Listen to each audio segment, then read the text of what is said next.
వెళ్తాను అని చెప్పి నిన్న వెళ్తే వాళ్ళందరూ చెప్పి నన్ను కూడా బాధించారు. నాకు వెళ్ళాను కానీ క్లాస్ కూడా చెప్పలేకపోయాను.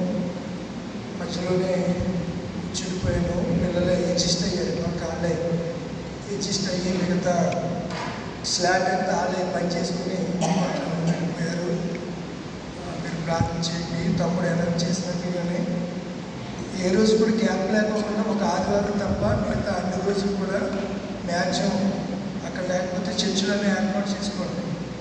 గృహాల యొక్క లేకపోతే 40 డేస్లో ఏ రోజు కూడా ఖాళీ లేకుండా ఫిల్ చేయండి. కొన్ని తారీఖులు ఖాళీ ఉండిపోయినాయి కదా, అలా ఉంచొద్దు. ఒకవేళ అలాంటి తారీఖులు ఎవరన్నా ఇక్కడ మిగిలిన కుటుంబాలంటే పెట్టించేసుకోండి. ఒకవేళ ఎవరు లేకపోతే చర్చిలో పెట్టండి. మాని ఖాళీ అనేది ఉంచొద్దు. దయచేసి ఈ మాటలు కొంచెం వినండి. మంచిది, మీరందరూ వచ్చారు. మరి ఆ రోజు వచ్చిన వాళ్ళకి ఎవరికన్నా నేను గిఫ్ట్లు ఇవ్వలేదేమో, అందరూ తీసుకున్నారనుకుంటున్నాను. ఇవ్వకపోతే కొంచెం పేర్లు రాసి నాకు లిస్ట్ ఇస్తే మీకు గిఫ్ట్లు తీసుకొస్తాను. కనుక కొంచెం విషయాలు గమనించి మీరు ప్రార్థన చేయండి. ఏ విషయంలో కూడా ప్రార్థనని నిర్లక్ష్యం చేయొద్దు. ప్రార్థన మన ఆయుధం, మన బలం.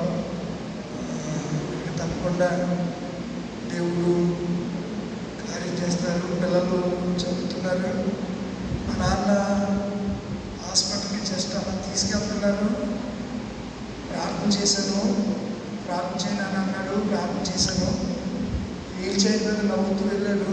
అంతకుముందు రోజు పోలీసు మా బావమర్ది వచ్చాడు. ఆయనతో అంటున్నాడు, అనవసరంగా సాగిపడిలో పొలం కొన్నాం. ఈ మధ్యన పొలం కొన్నాను. మా నాన్నే కొన్నారు, నేను కాదు. అది దేవాలయాన్ని కొని ఉంటే బాగుండు. ఈరోజు బాగుండుకొని తోటి చివరిగా అన్నమాట, దేవాలయం నుంచి సాగిపాడు వెళ్ళొద్దురా, ఇక్కడే సెటిల్ అయిపో, ఇక్కడే ఇల్లుకోను అన్నాడు. నేను అన్నాను, ఇప్పుడు పొలం బాగా ఉంది కదన్నా, మళ్ళీ ఇప్పుడు దేవాలయం వెళ్ళిపోనానంటే సాధ్యపడుతున్నానంటే నవ్వుకున్నాడు. ఆయన నవ్వుకుని మాట చెప్పాడు, మనం పొలం పంటను కొంచెం పొరపాటు చేసినట్టు నేను పొలం పంట కలిసి దేవాలయాన్ని ఇల్లు కొంటే బాగుండిపోను అని అన్నాను. అంటే ఎందుకు మా నాన్నకి నేను వ్యవహారం ఉండటం ఆయన ఇష్టపడినట్టున్నాడు.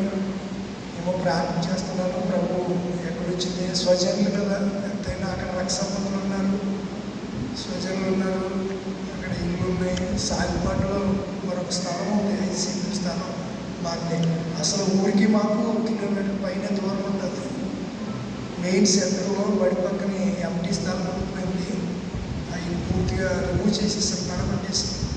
మేము ఉండడానికి పట్టాలు కూడా లేవు. ఇప్పుడు వచ్చి 50 సంవత్సరాలు అయింది. నా చిన్నప్పుడు వచ్చేసి అక్కడ ఉన్నాను, అక్కడే ఉంటున్నాం. ఈ మధ్యలో రఘురామకృష్ణరాజు ఎమ్మెల్యే గారి గురించి ఒత్తిడి చేస్తున్నాడు, ఇల్లు తీసేయాలని. చాలా లక్షలు ఖర్చు పెట్టి కట్టాము. ప్రార్థన చేయండి. అంటే మేము ఉన్న ప్రాంతంలో ఉన్న సౌకర్యం పేటలో ఉండదు. పేటలన్నీ మన పేటలో గొడవలు ఎలా ఉంటాయి మీకు తెలుసు కదా. ఇక్కడ ఏ డిస్టర్బెన్స్ ఉందో ఎవరింట్లో వాళ్ళు ఉంటాం. ప్రార్థన కూడా ఏ ఆటంకం ఉండదు.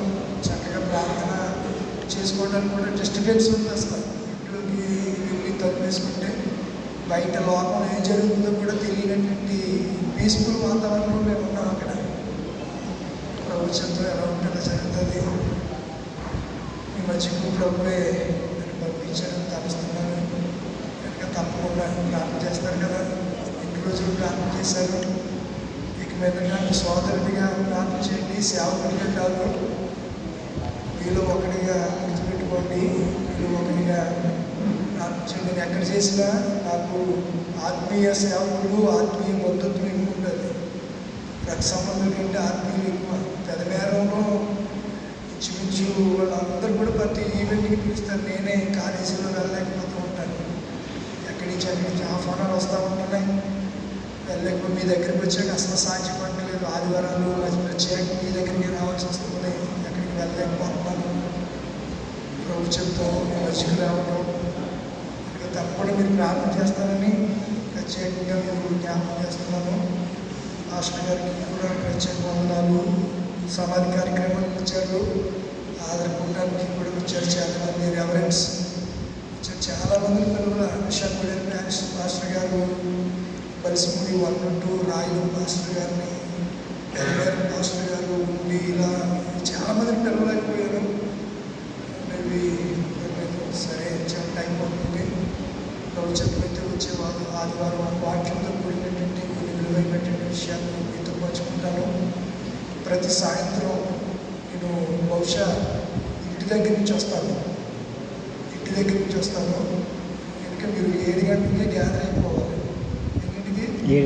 7 గంటలకే గ్యాదర్ అయిపోతే 8:30 ఆ ప్రాంతానికి వెళ్ళా పూట ముగించేస్తాను. ఈ విషయంలో మీరు కొంచెం వేగిరపడి 7:30కి వెళ్ళా దేవుడి సన్నిధానానికి రావడానికి 7 గంటలకి మీరు సిద్ధపడిపోతే కాంగ్రిగేషన్ వచ్చినప్పటికి 7:30 అవుతుంది. తప్పనిసరిగా అలాగా మీరు సిద్ధపడి మోజెస్కి, పిసిసి మెంబర్ గారికి, సంఘ పెద్దల 5కి, స్త్రీల సమాజానికి వచ్చినటువంటి నన్ను ఆదరించడానికి 2 దినాలు అక్కడికి వచ్చినటువంటి మీకు ప్రార్థించిన సంఘానికి మరొకసారి నిండు మనసుతో హృదయపూర్వక వందనాలు మీకు తెలియజేస్తూ దేవుడు మిమ్మల్ని అందరినీ కూడా దీవించాలని అనుదినిత్యం ప్రార్థన చేస్తున్నాను. దేవుడు మిమ్మల్ని